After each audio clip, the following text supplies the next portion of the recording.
Oi, gente. Então, nessa semana nós vamos ver uma série de resultados que seguem como consequência da existência da fórmula integral de Cauchy e da extensão da fórmula integral de Cauchy. Então, o primeiro desses resultados é o seguinte teorema, que é aquele que eu já tinha comentado com vocês antes, que é se uma função f for analítica em um ponto z0, então f', f segunda, as derivadas de todas as ordens de f são analíticas também em z0. As derivadas de todas as ordens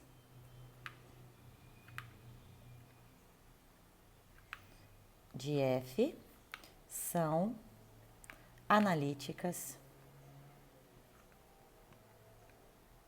em z0. Então, a demonstração é bem simples. Então, é o seguinte.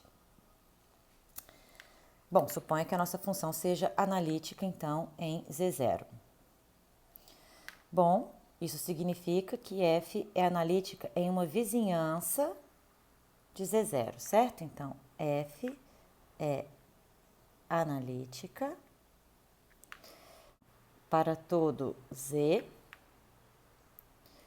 numa vizinhança, eu vou pegar um disco, então, z menos z0 menor que epsilon, tá?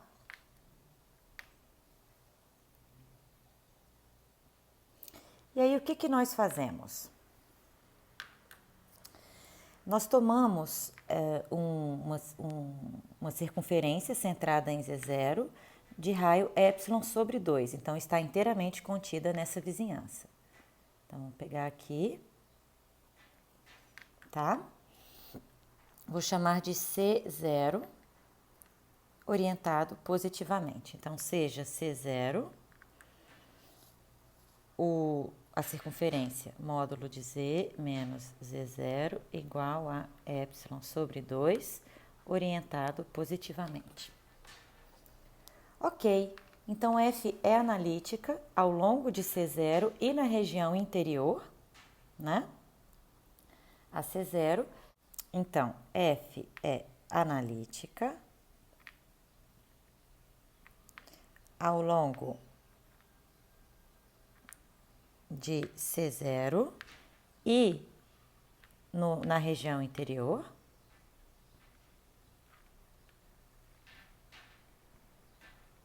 Então, pela fórmula integral de Cauchy, pela extensão da fórmula integral de Cauchy, nós podemos escrever, ó, f segunda de z, isso é o quê? Isso é 2 fatorial dividido por 2πi, que multiplica a integral ao longo de C0,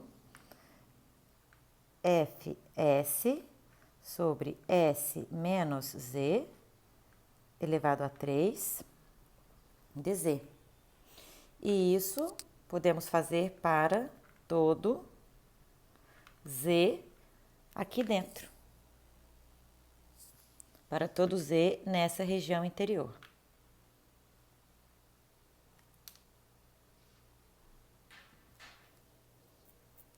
Tá legal? Ou seja, f segunda de z existe para todo z nessa região interior. Isso é o mesmo que dizer que f' é analítica, certo? Então, existe f segunda de z para todo z na região interior a C0, né? No interior de C0, o que implica que f' é analítica em Z0. Tá legal, gente? E aí nós podemos repetir esse mesmo procedimento para f'. Agora, então, escrevemos lá f terceira usando a extensão da fórmula integral de Cauchy, o que prova que f terceira existe em todos os pontos, portanto, f segunda é analítica, e assim por diante. E aí chegamos então ao resultado. Tá legal? Bom, gente, então agora pensem comigo, ó. Se a gente escreve f de z da forma u xy mais iv xy. E vamos supor então que essa nossa função f é analítica. Tá legal? Em z. Então nós sabemos que f' pode ser escrita da forma ux mais ivx, ou também da forma vy menos iuy, como consequência lá das condições de Cauchy-Riemann, certo? Agora, f analítica implica que f' é analítica, como acabamos de ver, certo? F' sendo analítica implica que ela é contínua. E como podemos escrever dessa maneira, nós concluímos que as derivadas parciais de u e v são contínuas, certo? Então, as derivadas parciais de u e v são contínuas no ponto xy. Certo? Então, continuando com esse raciocínio, nós temos agora f segunda. F segunda que pode ser escrita da forma uxx mais ivxx, ou também da forma vyx menos iuyx. Essa escrita aqui vocês podem verificar. Então, f' analítica implica f segunda analítica, o que implica f segunda contínua, o que, novamente, implica que as derivadas parciais de segunda ordem de u e v são contínuas. Então, derivadas parciais de segunda ordem de u e v são contínuas. E assim por diante. Então, aqui esqueci de escrever, mas as derivadas parciais de primeira ordem são contínuas. Então, repetindo esse procedimento para as f terceira, etc., nós chegamos a um corolário que já tinha sido antecipado quando estávamos estudando funções harmônicas, que é o seguinte: então, se a nossa função f, escrita na forma u xy mais iv xy for analítica,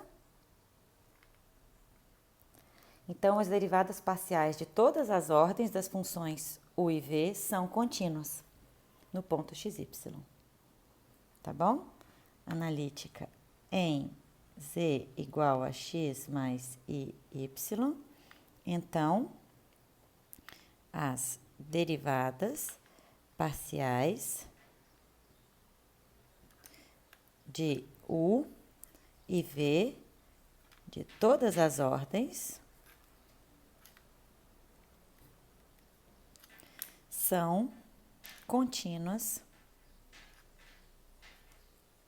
no ponto xy. Tá legal? Certo, então o próximo teorema é chamado Teorema de Moreira. E ele diz o seguinte: então ele diz que se a gente tiver uma função f contínua em um domínio D, tá? E se a integral de f ao longo de qualquer caminho fechado C se anular, for igual a zero, então para todo C um caminho fechado, então f é analítica em D, tá? Então, vejam que se o nosso D for um domínio simplesmente conexo, o teorema de Moreira funciona como uma recíproca de um dos teoremas que nós já vimos anteriormente, né? Nós havíamos visto que se D for simplesmente conexo, certo? E a nossa função f for analítica, então a integral de f ao longo de cada caminho fechado é igual a zero, inteiramente contido em D, certo? E aí agora esse teorema de Moreira funciona como uma recíproca para o caso de funções contínuas, né? E a demonstração desse resultado também é bem simples. Então vamos lá.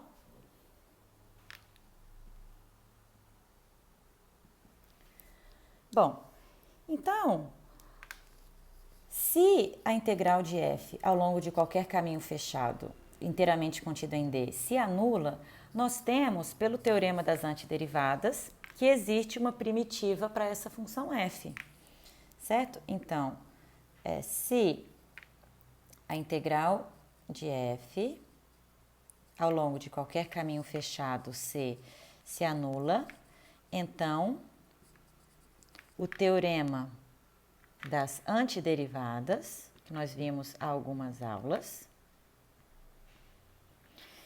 implica que existe uma f grande de z primitiva ou antiderivada, né? De f nesse domínio. Certo? Então, o que isso significa, gente? Isso significa que f grande linha de z é igual a fz, fzinha, para todo z em D. Agora, toda primitiva antiderivada já nasce analítica, né? Porque ela tem uma derivada. Então, como f é analítica por construção, né? E pelo teorema anterior, nós obtemos então que fzinha, que é a derivada da f grande, é analítica. Tá? Então, é só uma aplicação direta mesmo do teorema das antiderivadas, que garante a existência da f grande, e do teorema anterior, como essa função é analítica, sua derivada também é analítica. Tá legal? Certo, então nosso próximo resultado é um teorema que vai nos dar então cotas superiores para derivadas, tá bom? Nós já temos um lema técnico, né, e um teorema de cotas superiores para uma função analítica. Então agora veremos cotas superiores para derivadas.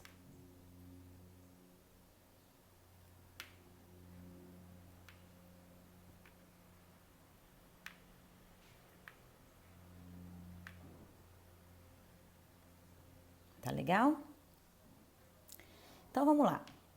Então suponha que a gente tenha f, uma função analítica,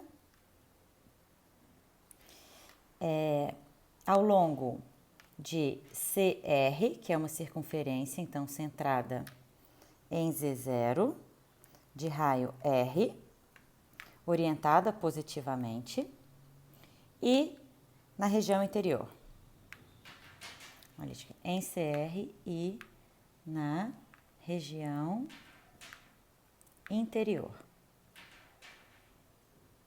Ok. Então, se o módulo de f de z é menor ou igual a uma certa constante mr positiva, para todo z nessa circunferência, então, o módulo da derivada de ordem n em z0 vai ser menor ou igual a n fatorial mr dividido por r elevado a n, onde aqui n é 1 ou 2, 3, etc., né? É a ordem aqui da derivada que nós estamos considerando. Essa desigualdade é chamada a desigualdade de Cauchy, tá? E esse teorema também é conhecido como teorema das estimativas de Cauchy para derivadas. Então, estimativas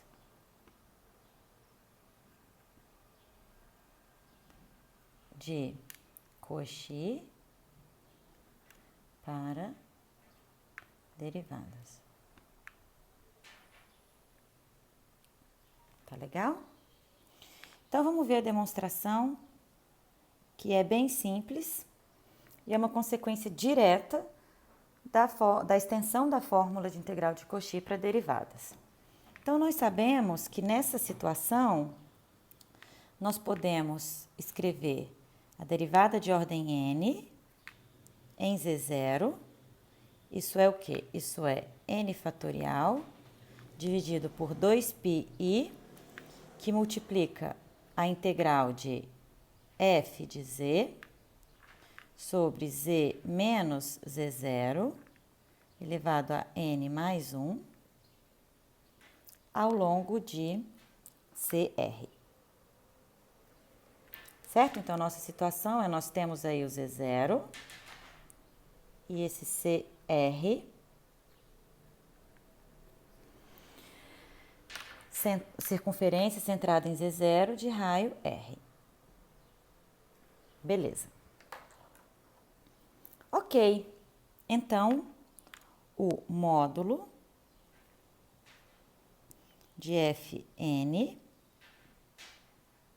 isso é menor ou igual ao módulo desse quociente aqui, que é um número positivo, então, n fatorial sobre 2π, né, módulo de i igual a 1, que multiplica a integral ao longo de CR. Então, módulo Fz sobre módulo z menos z0, elevado a n mais 1, módulo dz. Né? Pelo lema técnico, nós temos essa desigualdade. Bom, por hipótese, módulo de Fz, isso é menor ou igual a mr, que é uma constante positiva. Módulo de z menos z0, como o z está em cima de CR, então, isso daqui é R elevado a n mais 1. Certo? E a integral do módulo de dz ao longo de CR é o comprimento de arco da circunferência CR, que é 2πr. Então, aqui nós ficamos com n fatorial sobre 2π, que multiplica mr sobre r n mais 1, que multiplica o comprimento da circunferência CR, que é 2πr. Então, cancelo 2π, cancela aqui um r, nós obtemos exatamente n fatorial mr dividido por r elevado a n. Tá legal? Então, realmente uma aplicação direta da fórmula, da extensão da fórmula integral de Cauchy para derivadas, né? Bom, gente, então uma primeira consequência desse teorema das estimativas de Cauchy é chamado o teorema de Liouville, que diz o seguinte: então, se uma função f for inteira, quer dizer, tem derivada em todos os pontos z do plano complexo, e limitada, então essa função é constante.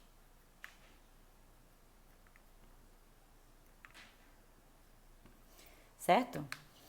O que é bem interessante e bem diferente do caso real, né? No caso real, nós temos muitas funções que têm derivada em todos os pontos, são limitadas e não são constantes. Por exemplo, as funções seno e cosseno, né? Mas no caso complexo, não. Então, uma função analítica em C, né? Lembrando que uma função inteira é uma função analítica em C, não pode ser limitada, porque se for limitada, então ela é constante. Então, vamos ver a demonstração. Certo, gente? Então, nós podemos aplicar o teorema das estimativas de Cauchy em qualquer ponto Z0 de C e também para qualquer raio, né, de CR. Então, vamos lá. Podemos aplicar o teorema das estimativas de Cauchy para quaisquer Z0 em C e quaisquer R. Ok. Então, nós obtemos o seguinte, olha, para n igual a 1, obtemos que, então, o módulo de f' de Z0 vai ser menor ou igual a 1 fatorial, que é 1, então, mr dividido por r elevado a n, que é r. Certo? Agora, gente, o que ocorre? A nossa f é limitada, então suponha que módulo de fz seja menor ou igual a m para todo z. Certo? Essa constante m aqui maior que zero. Bom, esse mr nunca vai ser maior que m, né? Nós temos que mr sempre será menor ou igual a m, por hipótese mesmo. Então, o que ocorre aqui? Isso é menor ou igual a essa constante m, r, certo? Onde observem que esse r pode ser tomado arbitrariamente grande, porque o teorema das estimativas de Cauchy, como observamos no início, é válido para qualquer Z0 e para qualquer R. Tá certo? Então, o fato da nossa função ser limitada nos dá essa cota superior aqui, M, para qualquer R. E aí, o que ocorre? Quando R é muito grande, isso daqui vai para zero, certo? Nós concluímos, então, com isso, que f' de Z0 deve ser igual a zero, tá? Como Z0 é arbitrário, então, f' de Z igual a zero para todo Z, portanto, f é constante. Certo? Por um resultado que nós provamos lá no início. Então, esse teorema, que é bem forte, né, é uma consequência direta aí das estimativas de Cauchy que acabamos de ver. Tá legal?